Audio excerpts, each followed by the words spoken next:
My heart goes out to the families of those men and women that have lost their lives in Afghanistan, including those men who were allies with us and their families. I'm saddened by them. I can't imagine my little children watching me get shot in the back of the head because I wanted a better life for them. And my belief was that the United States of America was going to give me that life. And I basically, in that situation, these men, they banked on that. They thought the United States was going to protect them. And this terrible administration completely abandoned them, and now they're being slaughtered, along with our soldiers who can't come home, and other people who can't come home. Anyway, my heart goes out to them, and I feel a great sorrow and a great responsibility.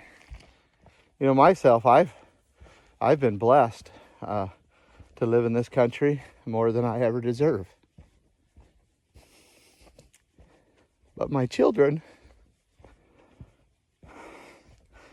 I hate to think about what they have to go through. And it was because of my generation and the generation before me. I have to give it to my grandfather's generation. I think they fought and did a pretty good job. Maybe they forgot after the World War II, I don't know. But I think they fought pretty hard for liberty. But then it was so good for us that my father's generation and my generation just kind of forgot what liberty is like, how important it is, and how rare and how sacred and special it is. And now my children look like they're going to pay the price for that. Freedom brings prosperity, it brings happiness, it brings peace, it brings faith, it brings love, it brings families, it brings good things in every way. And that's what Idaho can become, and I believe it can become that. I believe it should become that, and I also believe it must be. And then it must spread those ideas, the proof that liberty works will be shown to the world, because Idaho will be doing it. Taking a morning walk in this beautiful country, and I come across something here just kind of in the middle of the trees, and you'll see if you can see it right. There's just it looked like a healthy tree, and it's been blown over. I feel like this is kind of a symbol of the United States of America right now. You can see that the roots were not very deep, not very spread out, and the upper part was really heavy, thick, looked pretty healthy. But problem is it didn't have enough roots to sustain the wind that came and pushed against it. I'm sure that's what blew it over. Nothing really else here that would cause that.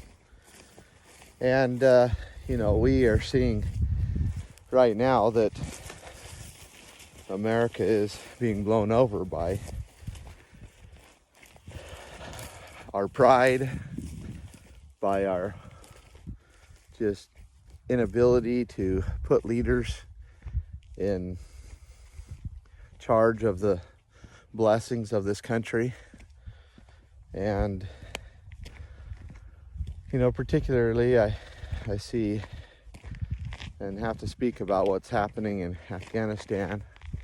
And really what's happening in Afghanistan is just a result of terrible leadership in Washington, D.C. And it's our fault as a people and as our nation. We put a man in authority there, and the people. It's not just one man. Joe Biden certainly is just doing it on his own. In fact, I don't know if he can go to the bathroom on his own. But and I seriously say that. I seriously wonder if he could even go to the bathroom on his own. Anyway, and we've put, the most powerful military force ever known to man, the most powerful legal team ever known to man, the most powerful government ever known to man in written history. And we put basically someone who we really don't know whether he can go to the bathroom on his own in charge. And even if he can, he's completely incompetent, and his team is completely incompetent. I believe that and I'm not exaggerating when I say this, I think my 10-year-old daughter would have more love and care for the people in Afghanistan, especially our own people, our own soldiers, and would not have made the decisions that President Biden would have made. And I'm honestly saying that. I do not believe my 10-year-old daughter. I think she'd have more common sense and more compassion than our current administration in Washington, D.C. And I feel terrible about, I can't imagine what it would feel like to get a phone call saying that your son or your daughter have been killed because of just the incompetence and irresponsibility of the way that President Biden's administration pulled the troops and evacuated Afghanistan. And it just shows that we don't have competent leaders. They're completely motivated for things that that are only for their power. They're not for anybody else's benefit. They're for their own. And it's destroying our nation. It's destroying the once beautiful thing that the United States of America has. I just saw a video yesterday, a gut-wrenching video of Afghanistan soldiers who were allies with U.S. troops over there, and they were being lined up on their knees and shot in the back of the head. And then once they were shot and dead, then they just opened fire on them. Just riddling their bodies with bullets. These are, men, and they're probably fathers, and they're people. And the disregard for human life was appalling. And I'd encourage you to go watch that, but I would warn you as well. I'm sure it's out there on the internet somewhere. But it's sad because we caused that. And anybody that wants to act like we didn't cause that is completely delusional. The United States of America caused that. We should have never been there in the first place. We should have never been over in Afghanistan in the first place. And we got wicked people like George Bush Jr. that that want to go and create war for wealth. And then we go over there and we try to, and then we don't do it right. Congress never, declared war. We should have never been there. The American people weren't threatened by that, despite what they try to say about 9/11. Anyway, we should have never been there. And then we go through several administrations, both Republican and Democrat. And all of them end up basically continuing that war. And, President Trump, I believe that he was the only one that had any type of sense in how to get us out of that war. But he did have 4 years and still never got us out of that conflict. I can't really say a war because it's more of a conflict. And here we are. Our soldiers, our sons are still dying. And we're still, and then we decided to just pull out of it completely irresponsible. And it's just sad. And I know it's because we have basically no leadership, no real leadership. You know, a nation does have to be led. There has to be decisions made, and sometimes those decisions are difficult. And we have these, you know, career politicians. Literally, the only thing they know is politics, and they are not equipped to run a country. They're not equipped. They don't even know how to. They probably don't even know how to, you know, make their own breakfast. I mean, I don't know. Maybe I'm overstating, but I mean, my point is they have no skills. They have no life experience. They don't know what it's like to be really a family or a person out there living, because all they've done is posture themselves and talk, and the government's paid them because they get in these positions, and that's all they do. And it goes further than just the elected representatives. Don't get me wrong. I'm talking about even those that fill the offices of the bureaucracies. I mean, they went to college and they got a degree in political science, or they got a degree in this or that, and then they thought, I'll go into the public sector, and they go straight in there, and they don't have any real life experience, meaning, because when you're in the government, if you make a mistake, you don't pay for that mistake. When you're in the private sector, or you're in your own business and you make a mistake, you pay for that mistake. And sometimes it's very difficult. Sometimes it takes years, to pull out of the mistakes, and you learn those lessons. And these people haven't learned these lessons. They haven't. I'm generalizing here. I'm sure there's, a few of them, but by majority, by far, they go there because it's secure to them. They don't have to really perform, and they don't have to really produce, and they still get paid a living. And so people like Joe Biden and his entire administration are people who, have done nothing really to produce anything. And so why would we expect that now all of a sudden they're going to be able to make real life decisions that are accurate? And, that's the thing I did like about President Trump. I mean, President Trump was not a career politician, and he was somebody that had actually done a lot of something in his life.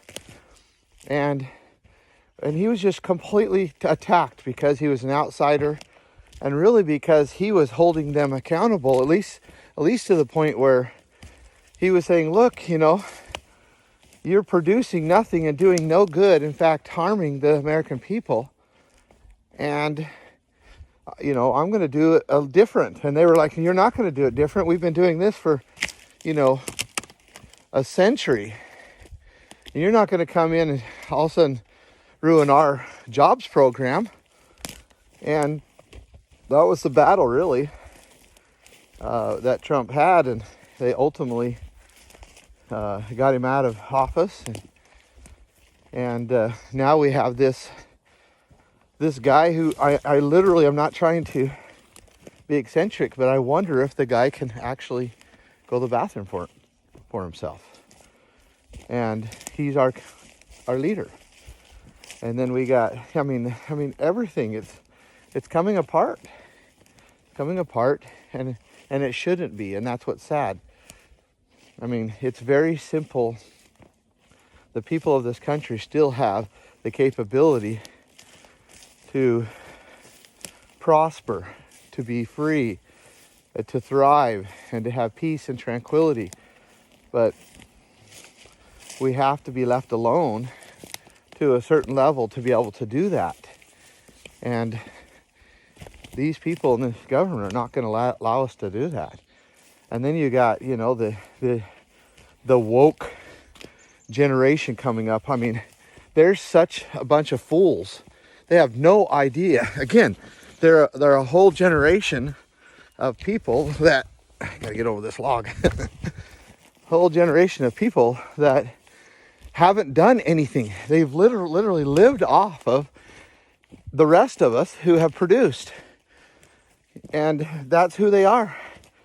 They have no idea what it takes to actually produce food for themselves, to actually build a home, to build a road, to actually live without living off somebody else. And they're the ones that want to somehow and are controlling our society. And the rest of us are like, oh, let's listen to them.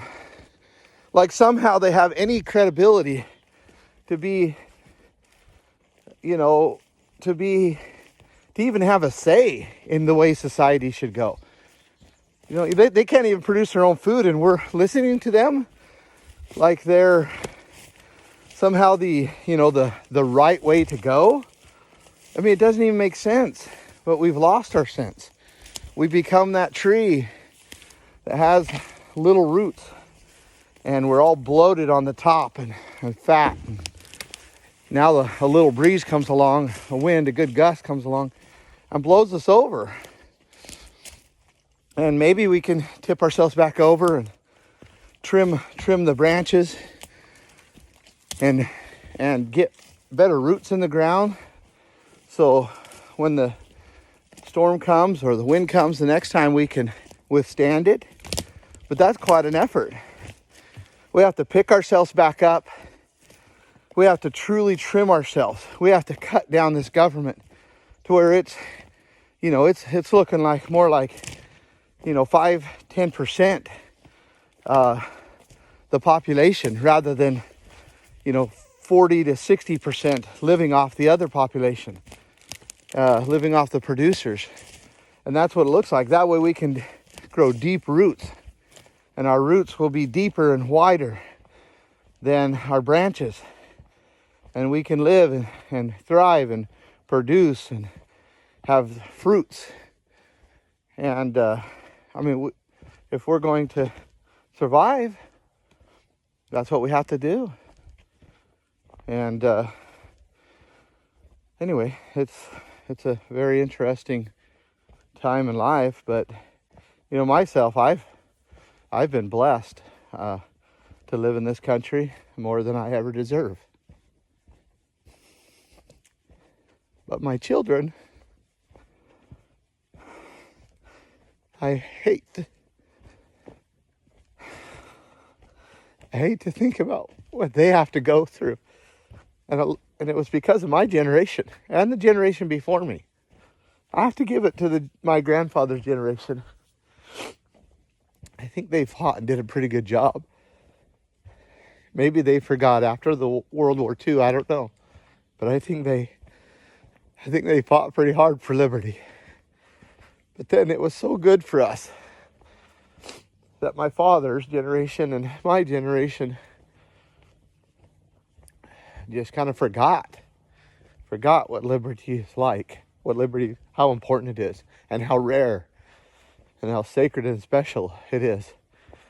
And now my children look like they're going to pay the price for that. And it saddens me.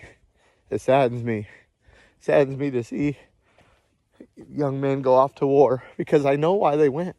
Most young men go off to war because they're the best of the best, because they want to defend, and they've been led to believe that going into the military and fighting these conflicts is the right thing to do, the patriotic thing to defend liberty. And I don't know if I agree with that. In fact, I really don't agree with that. Not when it comes to these conflicts that really are just powerful men's wars. But either way they go for the right reason. And then their lives are lost and their families mourn.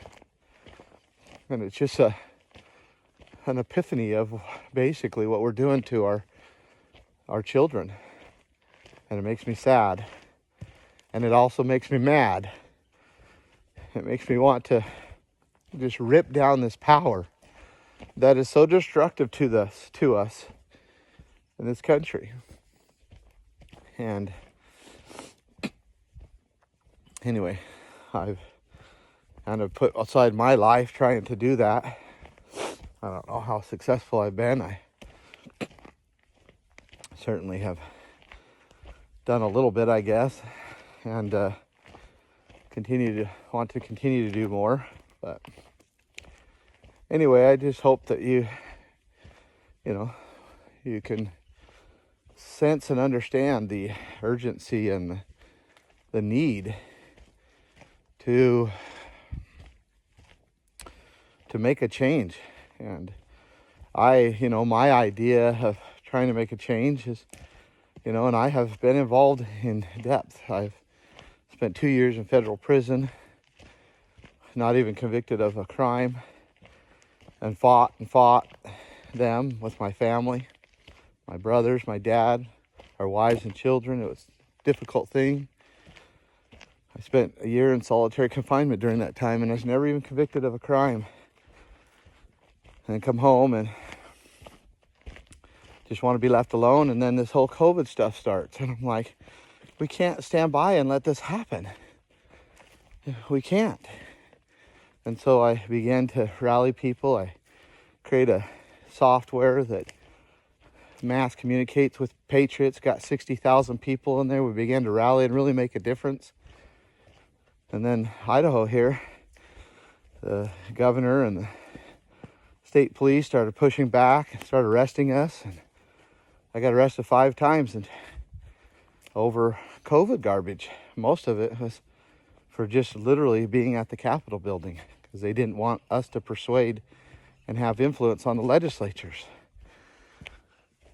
Anyway, spent a total of 65 hours in what they call the cold box. It was pretty miserable times. And I did it because I felt like, something had to be done.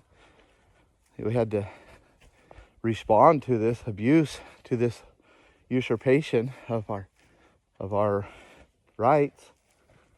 And then I began to see pretty clearly that the Idaho government was, doing the same thing and very similar to what was happening in Washington, D.C. And so, but I felt all the people of Idaho were not aware of that, and they would not condone it. And so I, through, prayer and fasting and trying to humble myself, I felt that I should run for governor. I had some name recognition here, I do. And anyway, make a long story short, I believe that if we can get control of a state government and we can start straightening that out, because that's something that I believe is manageable. Washington, D.C., I don't know. I don't think that's ever, I don't know if that's ever going to straighten itself out. But I believe, with the ability and with the people of Idaho understanding that we can become this state that sets it right, that begins following the principles and the outlines that our founders set, that brought such prosperity and peace to us. I believe we could do that in Idaho. I believe the political climate is perfect. It's going to take a lot of just raw grit, and but I think it's possible, especially with a good amount of people uniting. And so And then what I believe could happen, and it'd be a great blessing to the entire world, is that example of Idaho could perpetuate to other states. Other states will begin to do the same thing, and we'll begin to work together, Idaho with these other states, and we could possibly, create a wave of liberty again throughout the United States and throughout the world. And I do believe that is possible. I believe that it's going to take a ton of effort, and it's going to be a battle, because everywhere these bureaucrats and elitists are sunk so deep into government. But I don't think we have a lot of option other than just a physical conflict. And so I'm gonna do that. That's what I'm doing. I'm going to try to get in control of the executive branch of the state of Idaho by running for governor. And I'm going to do my best to empower the legislature here, to get them to understand what their true purpose is, and then also to restore the power that belonged to the people and has been usurped, and just create an environment of freedom. And freedom brings prosperity, it brings happiness, it brings peace, it brings faith, it brings love, it brings families, it brings good things in every way. And that's what Idaho can become, and I believe it can become that. I believe it should become that, and I also believe it must be. And then it must spread those ideas, the proof that liberty works will be shown to the world, because Idaho will be doing it. And then others will do it as well, and we'll work together. And that's my goal. Anyway, appreciate you listening to me. I've been on this is the 9th day of a kind of a tour I've been doing. It's been really, really good. I've met with hundreds of people, and I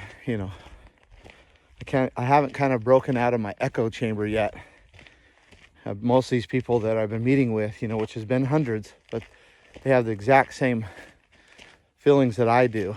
And I think we're going to definitely have to scale that and break out of and get more people in Idaho to understand, and others across the country. But that's what I'm going to do. So anyway, thank you for listening to me, and my heart goes out to the families of those men and women that have lost their lives in Afghanistan, including those men who were allies with us and their families. I'm saddened by them. I can't imagine my little children watching me get shot in the back of the head, because I wanted a better life for them. And my belief was that the United States of America was going to give me that life. And I basically, in that situation, these men, they banked on that. They thought the United States was going to protect them. And this terrible administration completely abandoned them, and now they're being slaughtered, along with our soldiers who can't come home, and other people who can't come home. Anyway, my heart goes out to them, and I feel a great sorrow and a great responsibility, and pray that God will take them into their heart, into his arms, and forgive them of anything that they had done, and that their families will know that they're with God and have peace in that, because really that is the ultimate peace. So thank you.